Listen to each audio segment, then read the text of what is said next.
Hello everyone, मैं आपका अपना शोभित भैया आज लेके आया हूँ आपके के लिए बहुत ही इंपॉर्टेंट चैप्टर है। ये है नेशनलिज्म। आपने कमेंट में कहा कि सर क्लास 9th की ही वीडियो बना दे रहोगे क्या, 10th की नहीं बनाओगे? आपके डिमांडेबल चैप्टर लेके आया हूँ, नेशनलिज्म इन इंडिया। बच्चों को बहुत कंफ्यूजन भी होती है दो चैप्टर में, एक नेशनलिज्म इन यूरोप और नेशनलिज्म इन इंडिया।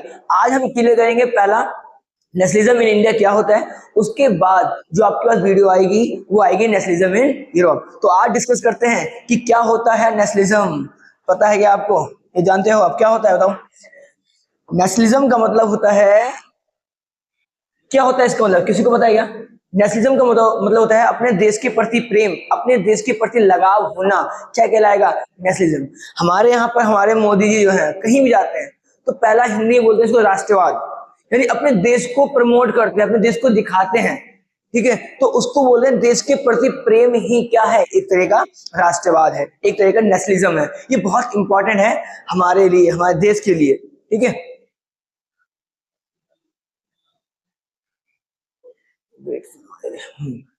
तो यहां देखेंगे पहला क्या है, मीनिंग। What is nationalism? आ गया आपके क्वेश्चन, बहुत इंपॉर्टेंट।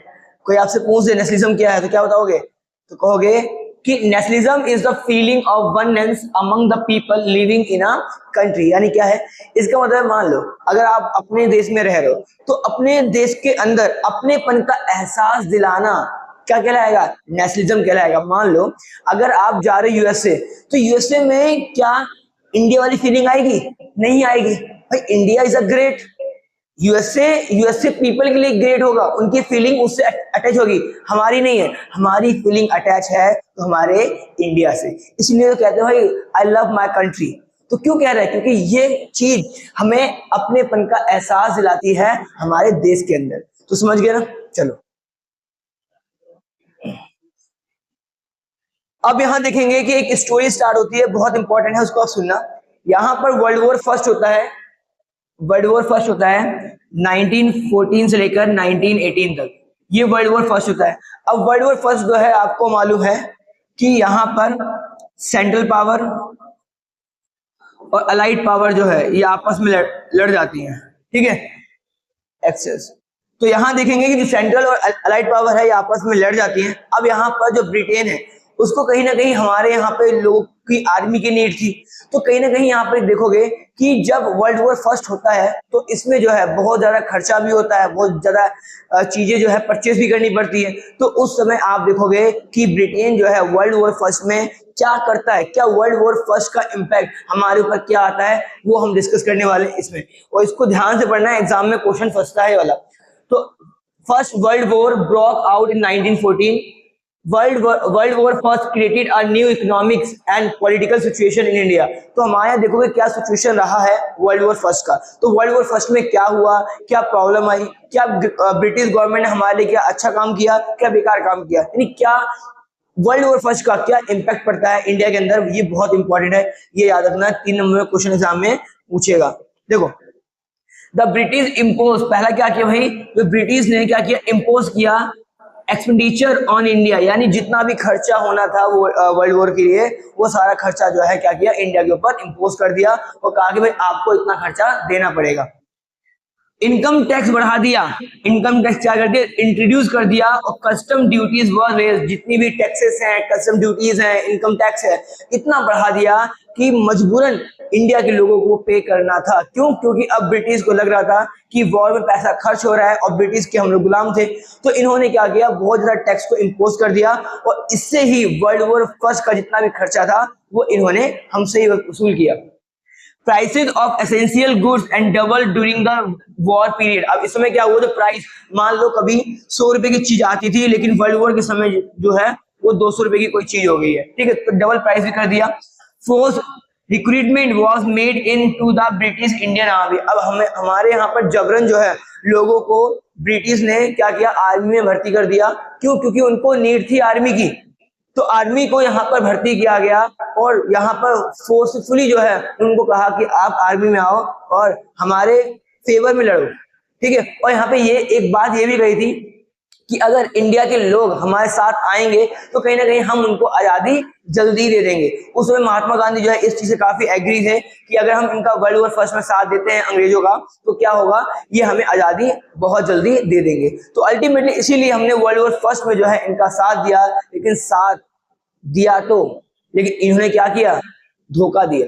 क्योंकि आपको मालूम है अंग्रेजों की जो प्रवृत्ति है, नेचर है, वो चीट करने का ही है। जब तक देश का पार्टीशन नहीं हुआ तब तक इन्होंने चीट किया, और यहाँ भी चीट किया।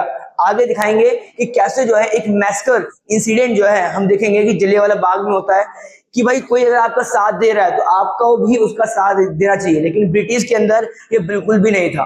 ठीक है, crop failure resulted in the shortage of the food material. अब क्या हुआ, यहाँ पे जो क्रॉप फेलियर बहुत ज्यादा हो गया, इसके कारण जो है फूड की क्राइसिस आना शुरू हो गई इंडिया के अंदर।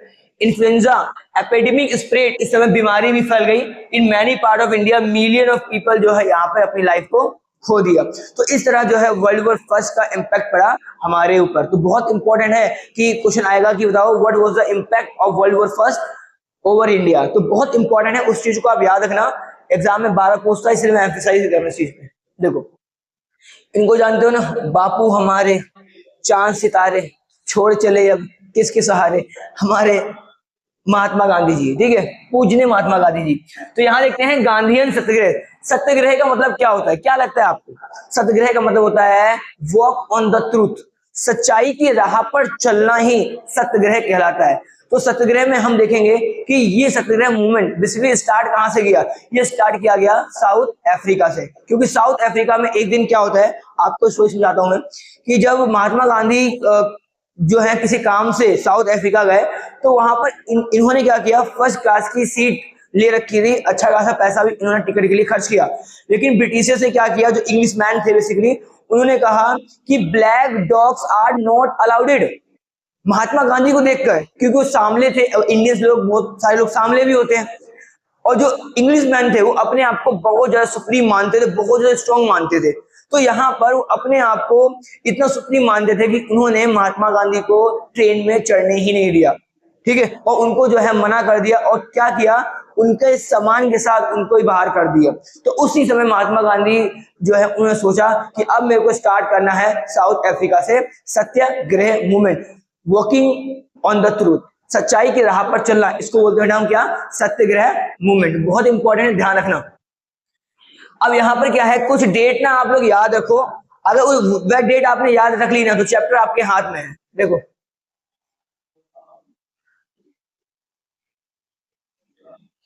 तो 1915, 1916, 1917, यहां देखोगे बैक टू इंडिया।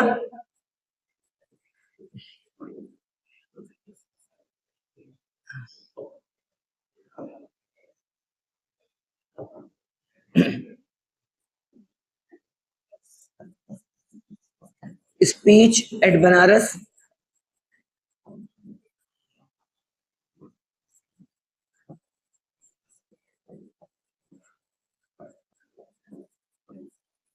देखो तो यहाँ देखेंगे क्वेश्चन आता है कि बताओ महात्मा गांधी जो है इंडिया में कब आए। तो यहाँ देखेंगे महात्मा गांधी का आपको मालूम है जन्म कब हुआ था, कुछ याद है? देखते हैं आपके जीके कितनी स्ट्रांग है। तो महात्मा गांधी का जो जन्म है वो 2 अक्टूबर 1869 में हुआ था। ठीक है, तो उनका जो जन्म है 2 अक्टूबर, इसलिए हम उनका बर्थडे भी सेलिब्रेट करते हैं यहाँ पे। तो यहाँ देखेंगे गांधी सत्याग्रह क्या है, Gandhi ji came back to India, बहुत इंपॉर्टेंट है, मार्क कर लो इसको स्टार। 1915 में वो इंडिया में आते हैं और इंट्रोड्यूस करते हैं new powerful method of struggle called satyagraha. अब यहाँ पर क्या किया, महात्मा गांधी ने यहाँ पर 1915 में आते हैं और यहाँ पर सत्याग्रह मूवमेंट स्टार्ट करते हैं। अब स्टार्ट क्यों कर रहे हैं, क्योंकि जैसे महात्मा गांधी पढ़ाई करने के लिए लंदन गए, उसके बाद इंडिया में आए, तो इंडिया जो है पूरी तरह से चेंज हो चुका था। जैसे महात्मा गांधी इंडिया को छोड़ के गए थे, अब है इंडिया जो है वो नहीं रहा था। यहाँ पे ब्रिटिशियर्स जो है वो हमारे फार्मर्स वर्कर्स के ऊपर रूल किया करते थे और उनको बहुत एक्सप्लॉइटेशन करते थे, बहुत मारते थे, पीटते थे, और जो भी लैंडलॉर्ड हैं वो भी उनको काफी प्रताड़ित करते थे। तो इसीलिए यहाँ देखोगे महात्मा गांधी ने 1915 में आते हैं और 1916 में वो यहाँ पर स्पीच देते हैं बनारस में। बनारस यूनिवर्सिटी आपने सुनी होगी, BHU, वहां पर इनको मौका मिला और यहाँ पर देखोगे कि पहली बार इन्होंने 1960 में स्पीच दी। महात्मा गांधी महात्मा कैसे बनते हैं पता है आपको? महात्मा गांधी महात्मा बनते हैं इसी मूवमेंट से। जब 1916 में वो बनारस गए, वह सिंपल वे में गए, धोती कुर्ता है बिल्कुल आराम से, ये नहीं कि लॉयर के कपड़े पहन के, बिल्कुल नहीं है। और जनता ने क्या किया, उनको अपने अपने तरह से कनेक्ट किया कि भाई जिस तरह हम कपड़े पहन रहे हैं उस तरह ये व्यक्ति भी पहन के आया है, मतलब ये हमारी कैटेगरी का है। सभी लोगों ने इनको क्या किया, महात्मा वर्ड से जो है वो नवाजा, और इसीलिए जो है आपके जो महात्मा गांधी हैं उनको गांधी वर्ड मिला। तो लोगों ने ही उनको गांधी कहा, मसीहा कहा, ये याद रखना।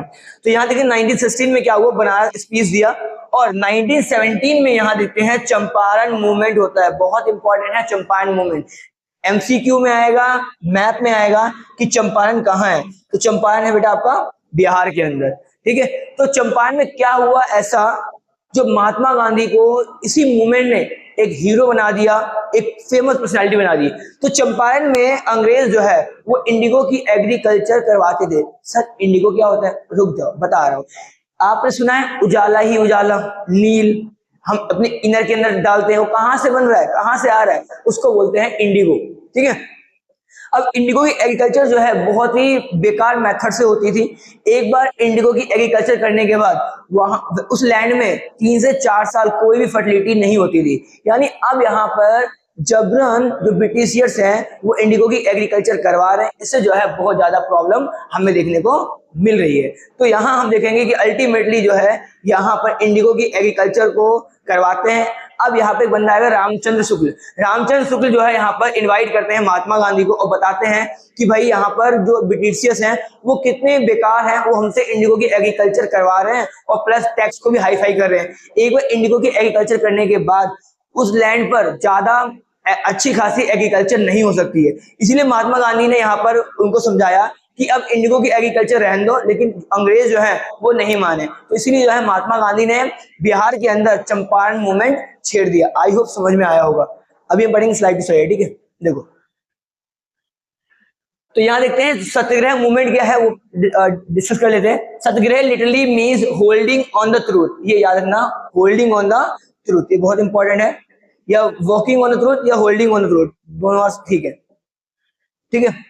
Holding on the truth, truth और truth force, it was a non violent, याद रखना सत्याग्रह मूवमेंट क्या है बेटा, एक तरह का नॉन वायलेंट है struggle introduce by Gandhi ji in the Indian national movement. आपको मालूम है जितने भी महात्मा गांधी ने मूवमेंट किया है वो सारा नॉन वायलेंस ही था। It persuade the opponent to understand the truth, यहाँ पर जितने भी लोग थे, अपोजिशन में लोग थे, उनको समझाया गया कि भाई सत्याग्रह मूवमेंट जो है वो कितना इंपॉर्टेंट है, और इसमें जो है नॉन वायलेंट पे ज्यादा फोकस किया गया। If the cause was true, if the fight was against injustice, then physical force was not important to fight the oppressor। तो यहाँ पर कहा गया कि अगर हमारे लड़ने का तरीका अच्छा है, ठीक है, इसमें कोई वायलेंस नहीं है और न्याय के लिए है, तो ये समझ लो कि वहां पर हमें वायलेंस करने की नीड नहीं है।